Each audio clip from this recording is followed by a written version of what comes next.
Hello everyone, welcome to Newlert classes. This is Niharika Singh और आज मैं फिर आई हूँ हमारे न्यू वीडियो के साथ, न्यू टॉपिक के साथ। एक्चुअली मींस टॉपिक तो सेम है बट उसके टाइप्स अलग हैं, क्वेश्चंस अलग हैं और साथ में उसकी थ्योरी भी अलग है। चलिए तो स्टार्ट करते हैं हम नेक्स्ट प्रोनाउन से, दैट इज रेसिप्रोकल प्रोनाउन होगा और इसमें हम पढ़ेंगे किसको, प्रोनाउन के यूजेस के बारे में। ठीक है, यहाँ हम पढ़ेंगे प्रोनाउन के यूजेस के बारे में कि प्रोनाउन के कैसे कैसे यूज होते हैं और क्या क्या उसके यूजेस होते हैं, कैसे होता है। वर्ब हमेशा सब्जेक्ट के अनुसार लगती है, मतलब यहाँ पे भी बात किसकी हो गई, सीधे सीधे देखा जाए तो बात हो गई हमारी किसके बारे में, प्रोनाउन के बारे में, वर्ब के बारे में, क्योंकि वर्ब जो होगी वो सब्जेक्ट के अकॉर्डिंग ही तो लगेगी। अब सब्जेक्ट हमारा या तो नाउन होगा या फिर प्रोनाउन होगा, ठीक है, उसी के अकॉर्डिंग हम क्या लगाएंगे, उसी के अकॉर्डिंग लगाएंगे हम वर्ब। सही है। अब हमारे पास एक क्वेश्चन है, now none of the two boys were present at the school meeting, so the principal was very angry with them, no error. Question given है, क्वेश्चन में 4 क्लॉजेस गिवन है, एक्चुअली 5 क्लॉजेस हैं और उनमें आपको बताना है कि कौन सा वाला क्लॉज में एरर है। फर्स्ट क्लॉज है none of the two boys, second clause है was present at the school meeting, third one is so the principal was, fourth one is very angry with them and fifth one is no error। अब आप ये identify कीजिए कि error किस clause में है और उसको बताइए। चलिए, तो जो एरर है वो है हमारे फर्स्ट क्लॉज में, इसका जो करेक्ट आंसर है वो है ए, क्योंकि यहाँ पे नन ऑफ नहीं आएगा, यहाँ आएगा नाइदर। नाइदर का मतलब हो गया कोई भी नहीं, दोनों में से एक भी नहीं, ठीक है, ये होता है मतलब किसका, नन ऑफ नहीं आएगा, यहाँ पे आएगा नाइदर ऑफ, के दोनों में से कोई भी एब्सेंट, कोई भी प्रेजेंट नहीं था, सब लोग एब्सेंट थे, जिसकी वजह से प्रिंसिपल जो थे वो गुस्सा थे। यहाँ पे किसी के भी बारे में बात नहीं हुई है, मतलब यहाँ जो पर्सन है वो कौन है, एब्सेंट है, कोई भी प्रेजेंट नहीं है, इसलिए वर्ब कैसी होगी, सिंगुलर रहेगी। उसके बाद आते हैं हम नेक्स्ट पे, दैट इज रेसिप्रोकल प्रोनाउन। मैंने आपको ये बताया था कि रेसिप्रोकल प्रोनाउन क्या होता है। रेसिप्रोकल प्रोनाउन में हमारे 2 चीजें आती हैं, दैट इज ईच अदर और वन अनदर। ईच अदर का मतलब हो गया दोनों में से और वन अनदर का मतलब हो गया एक से अधिक, दोनों में आपस में, ठीक है। ईच अदर में मैंने आपको बताया था कि वहां पे अगर बात हो रही होगी तो हमारे पास 2 चॉइसेस होंगी और उन दोनों में से किसी सिंगल एक के बारे में बात हो रही होगी। कंडीशन क्या है, उन दोनों में से ही कोई एक होगा जिसके बारे में बात की जा रही होगी। अब इसमें ये देखिए, the brother was fighting with one another for the property होगा ये, ठीक है, इसको आप करेक्ट कर लीजिए, इसको प्रॉपर्टी कर लीजिए। और उसके बाद फोर्थ वन है हमारा नो एरर, ठीक है। अब आपको आइडेंटिफाई ये करना है कि एरर किस क्लॉज में है। तो the brother was fighting with one another, one another का मतलब हो गया एक से ज्यादा हो गए, लेकिन क्या कई सारे हो गए, है ना, आपस में। अगर हमें बात करनी है आपस में के लिए कि वो लोग लड़ रहे थे, आपस में लड़ रहे थे, तो यहाँ वन अनदर ना आके यहाँ आएगा ईच अदर, यहाँ आएगा ईच अदर के वो दोनों आपस में लड़ रहे थे, उनका जो झगड़ा चल रहा था वो आपस में एक दूसरे से चल रहा था, ठीक है। तो यहाँ पे एक चीज और देखिए आप, नाइदर ऑफ के बाद प्लूरल आता है, ठीक है, नाउन या प्रोनाउन जो होंगे वो प्लूरल होंगे, लेकिन जो वर्ब जाएगी वो सिंगुलर में जाएगी। लेकिन अगर हमें गिवन है आइदर ऑफ, तो आइदर ऑफ के बाद नाउन और प्रोनाउन जो जाएगा वो हमारा जाएगा प्लूरल में, वेयरएज जो हमारी वर्ब जाएगी वो जाएगी हमारी सिंगुलर में, क्योंकि वो सिंगल हो गई, ठीक है। उसके बाद आगे देखते हैं, the 6 man shouted each other no error. एक क्लॉज गिवन है, उस क्लॉज में आपको आइडेंटिफाई करना है कि एरर किस में है, तो वो क्लॉज 1 है, the 6 man, second one is shouted at, third one is each other and fourth one is no error. आपको आइडेंटिफाई ये करना है कि एरर किस क्लॉज में है। आप जल्दी से क्वेश्चन पढ़िए और उसके बाद बताइए कि एरर किस क्लॉज में होगा। तो जो एरर है वो है यहाँ पे कि यहाँ आएगा 6 मैन, पहली बात तो MEN होगा ये, ठीक है।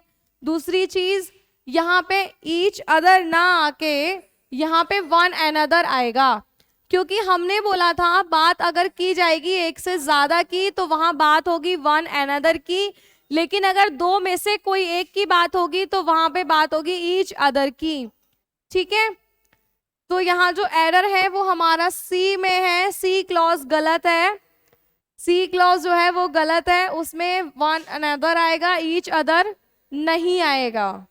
ठीक है, उसके बाद हम नेक्स्ट क्वेश्चन देखेंगे, और अगर आपको हमारे सारे क्वेश्चन समझ में आए तो हमारे वीडियो को लाइक करें, और अगर आपको कोई डाउट है तो आप अपने डाउट कमेंट करके हमसे क्लियर कर सकते हैं। रिलेटिव प्रोनाउन, उसके बाद हमारा जो नेक्स्ट टाइप है that is relative pronoun. Relative pronoun क्या होता है? व्हाट, विच, हु, दैट, ये होता है रिलेटिव प्रोनाउन। जब ये वर्ड क्वेश्चन पूछने का काम करेंगे तो इंटेरोगेशन हो जाएगा, लेकिन अगर लास्ट में, सिर्फ लास्ट में लगा हुआ होगा तो क्या होगा? तो वो किसी ना किसी से रिलेशन बताएगा। ठीक है, जब ये रिलेटिव प्रोनाउन का काम करेंगे तो लास्ट में हमेशा फुल स्टॉप लगा हुआ होगा, और अगर ये इंटेरोगेशन में है, इंटेरोगेटिव पूछ रहे हैं, तो लास्ट में क्वेश्चन मार्क होगा। आपको यही आइडेंटिफाई करना है। चेकआउट आप इससे कर सकते हैं, ये सिंबल गिवन होगा कि अगर क्वेश्चन मार्क है तो वहां पे इंटेरोगेशन है, क्वेश्चन इंटेरोगेटिव में चल रहा है, और अगर फुल स्टॉप है तो वहां पे क्या आएगा? रिलेटिव प्रोनाउन आएगा। For example, I love Amru and she loves me. मैं उससे प्यार करता हूँ, वो मुझसे प्यार करती है। ठीक है, उसके आगे अब इसमें पूछा गया है उसका अगर रिलेशन बताएंगे अमरू का, हम तो कैसे बताएंगे?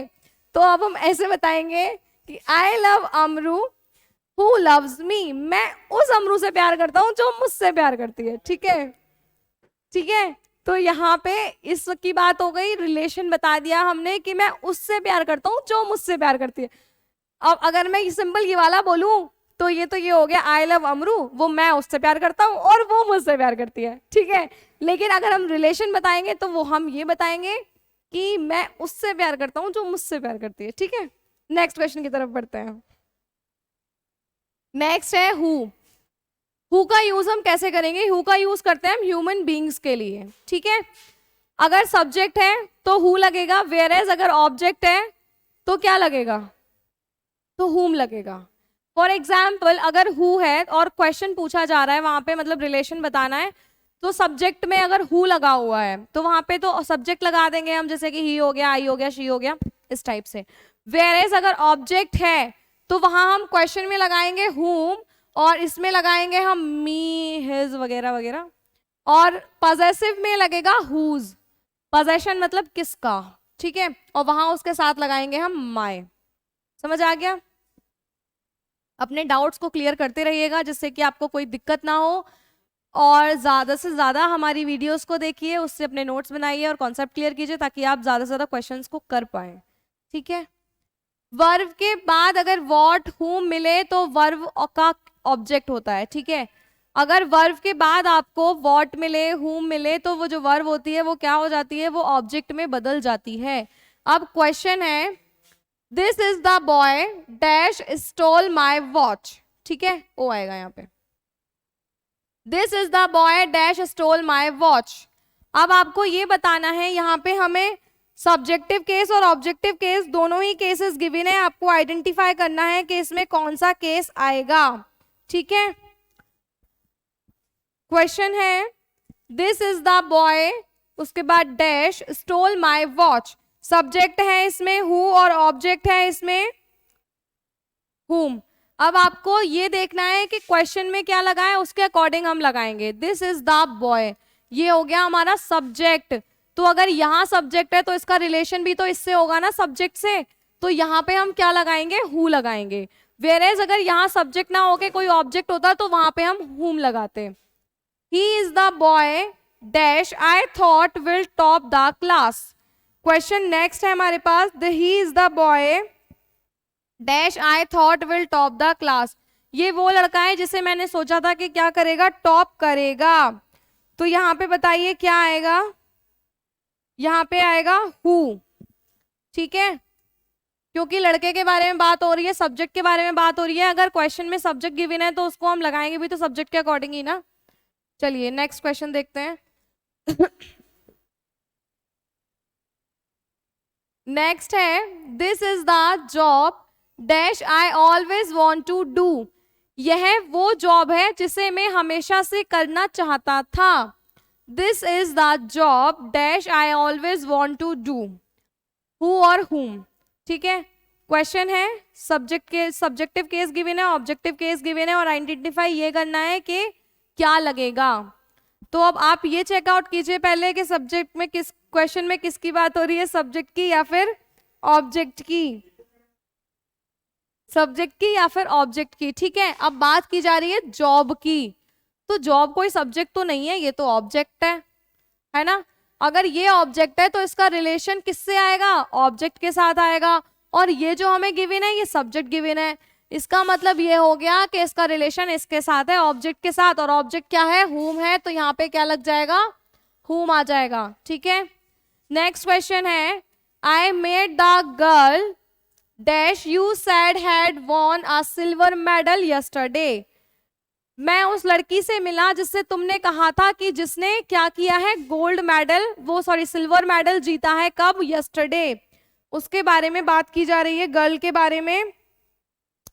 तो यहाँ पे क्या आएगा, यहाँ बात की जा रही है सब्जेक्ट के बारे में, उस लड़की के बारे में, और लड़की क्या है, सब्जेक्ट हो गई। क्योंकि हम उसके बारे में बात कर रहे हैं इसलिए वो सब्जेक्ट है, और वो सब्जेक्ट है इसलिए उसका रिलेशन हु के साथ आएगा। यहाँ पे क्या आ जाएगा, यहाँ पे हु आ जाएगा, ना कि हुम आएगा, ठीक है। समझ आ गया। अगर क्वेश्चन में सीधा सीधा लिंक है, अगर क्वेश्चन में सब्जेक्ट है दैट मीन्स कि सब्जेक्ट ही होगा, सब्जेक्ट में क्वेश्चनिंग होगी, ठीक है। और अगर हमें ऑब्जेक्ट गिवन है इट मीन्स कि ऑब्जेक्ट में क्वेश्चनिंग होगी, उसका रिलेशन किससे होगा, ऑब्जेक्ट से होगा। तो हम उसी के अकॉर्डिंग तो लगाएंगे। अगर सब्जेक्ट गिवन है तो सब्जेक्टिव वर्ड लगा लो, ऑब्जेक्ट गिवन है तो ऑब्जेक्टिव वर्ड लगा लो। बस पहले ये चेक कर लो कि सब्जेक्ट गिवन है कि ऑब्जेक्ट गिवन है, ठीक है। उसके बाद नेक्स्ट क्वेश्चन देखते हैं। नेक्स्ट है विच। विच हमेशा लगता है नॉन लिविंग थिंग्स के लिए, ठीक है।